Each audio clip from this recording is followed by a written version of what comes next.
Quand je vois le 12 décembre 2020, je vois un peu en arrière le 23 décembre 2019, où le président Guillaume Soro venait après un séjour en Europe pour relancer le mouvement GPS et pouvoir investir tout le territoire national.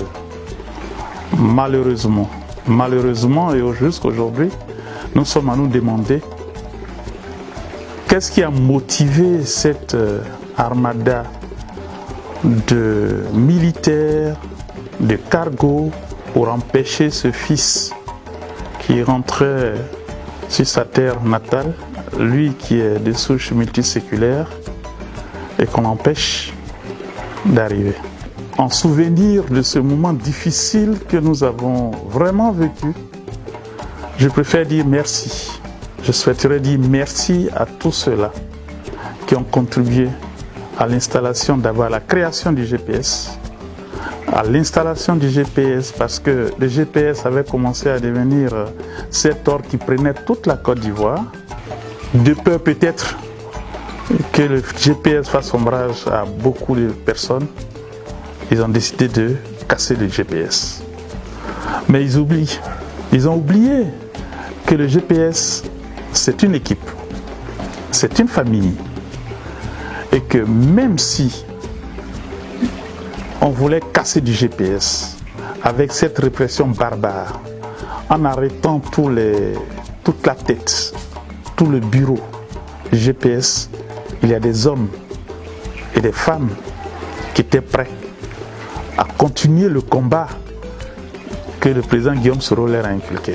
Dans ce combat, on a eu des frères qui ont été enfermés. On a eu des députés qui ont été enfermés, malgré leur immunité. Le président Guillaume Soro, dans sa vision politique, a bien voulu nommer des dames. Mais ces dames se sont retrouvées aujourd'hui en prison. Et c'est en cela que je vais leur dire tous mes encouragements. Tous mes encouragements. Oui, c'est vrai, eux, ils payent aujourd'hui le plus tribut de se retrouver en prison.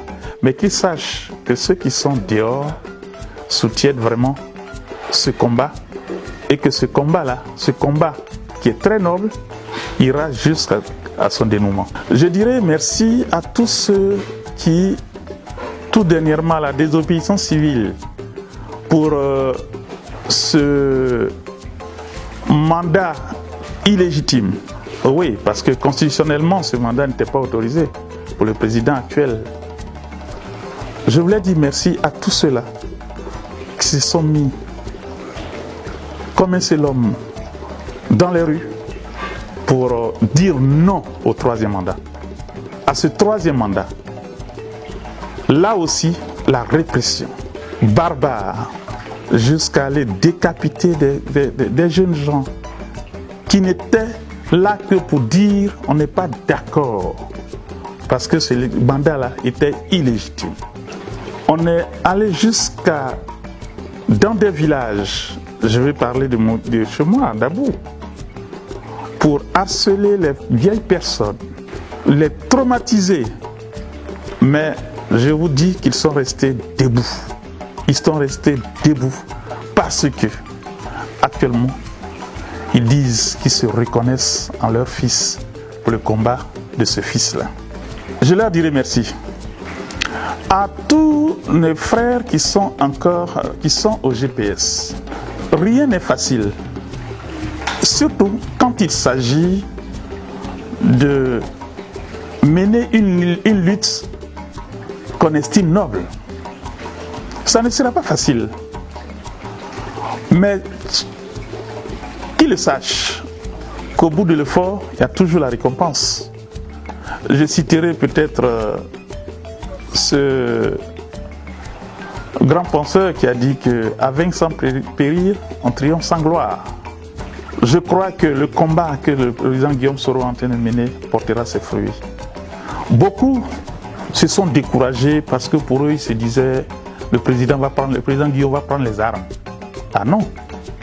Ah non. Pour nous qui sommes proches de lui, et nous le connaissons, il n'a jamais parlé de prendre les armes. Aujourd'hui, peut-être 10-20 ans en arrière, quand il y avait la rébellion, il avait ses raisons. Mais aujourd'hui, il sait qu'après avoir occupé des postes comme le poste de Premier ministre, le poste de président de l'Assemblée nationale. Il sait que ce ne sont pas les armes forcément qui doivent aboutir à une démocratie. Il sait qu'aujourd'hui, il a la loi avec lui. Il a la légalité avec lui. Il a aujourd'hui la Cour africaine des droits de l'homme lui a donné suffisamment raison pour comprendre que le combat qu'il est en train de mener est noble. Beaucoup se disent, il a dit qu'il n'y aura pas d'élection. Mais à vous, de vous à moi, en regardant les résultats, et je me demande si le président, le chef d'État actuel, a les vrais résultats. S'il a les vrais résultats, il saura que vraiment il n'y a pas eu d'élection.